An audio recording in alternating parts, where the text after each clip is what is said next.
মেয়েটার হঠাৎ করে মনে হয় তার এখন গাড়ি থেকে নেমে যেতে হবে। ড্রাইভার মেয়েটার দিকে তাকিয়েছিল, তাই সে রাস্তায় দাঁড়িয়ে থাকা বাচ্চাটাকে দেখতে পায়নি। কিন্তু যখন সে বাচ্চাটাকে দেখতে পায় তখন সে দ্রুত বাচ্চাটাকে বাঁচানোর জন্য বাসটা ঘুরিয়ে ফেলে। তাই বাসটা এখন হাইওয়ে থেকে খাদে পড়ে যায়। এই মেয়েটা যেমন তেমন করে খাদ থেকে উপরে উঠে আসে, এরপরে রাস্তা দিয়ে হাঁটতে হাঁটতে বাসায় চলে আসে। ক্লিয়ার নামের এই মহিলাটা নিচে কিছু শব্দ শুনতে পেয়ে নেমে আসে, আর যখন সে কিচেনে আসে তখন দেখে কেউ একজন তার ফ্রিজ খুলে কিছু একটা খুঁজছে। কিন্তু যখন মেয়েটা পেছনে ঘুরে তখন ক্লিয়ার একেবারে ভয় পেয়ে যায়, কারণ এই মেয়েটা হলো তার 4 বছর আগে মারা যাওয়া মেয়ে কামিয়া। কিন্তু কামিয়াকে দেখে মনে হচ্ছিল যেন সে কোনো কিছুই জানে না, সবকিছু একেবারেই নর্মাল আছে। তার শুধু গত 1 ঘন্টা আগের কোনো কিছুই মনে নেই। সে জানে না সে 4 বছর আগে আসলে মারা গেছে। ক্লিয়ার ধীরে ধীরে কামিয়ার কাছে যায় আর বোঝার চেষ্টা করে এটা আসলে কামিয়া কিনা। কিন্তু কামিয়ার এরকম ব্যবহার করছিল যেন সবকিছু একেবারে নর্মাল। তারপরে সে খাবার খেয়ে উপরে গোসল করার জন্য যায়। ক্লিয়ার চুপি চুপি তার পিছু করে বাথরুম পর্যন্ত আসে, কিন্তু যখন সে বাথরুমের দরজা খুলতে যায় তখন হঠাৎ করে কামিয়া দরজা খুলে বাইরে আসে। ক্লিয়ারের হার্টবিট বেড়ে যায়। সে দ্রুত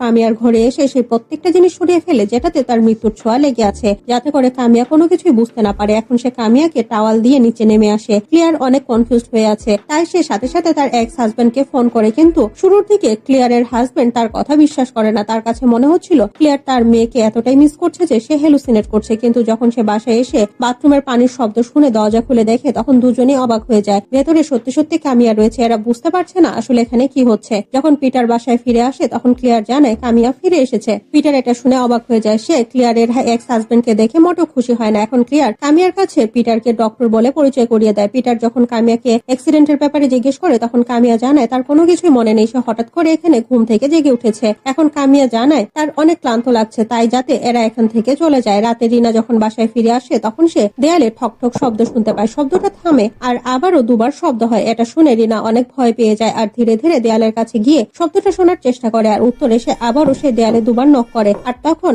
রিনার দরজা খুলে কামিয়া সেখানে চলে আসে। কামিয়াকে দেখে রিনা অনেক ভয় পেয়ে যায়। কামিয়াও অনেক অবাক হয়ে যায়। রিনার কাছে মনে হচ্ছিল সামনে দাঁড়িয়ে থাকা মেয়েটা তার মৃত বোনের মতো দেখতে। রিনা কোনো কিছুই বুঝতে পারছিল না। এদিকে কামিয়া রিনাকে এত বড় দেখে অনেক হতাশ হয়ে পড়ে, কারণ এরা দুজন যমজ বোন। তাহলে রিনা এত বড় হলো কেমন করে?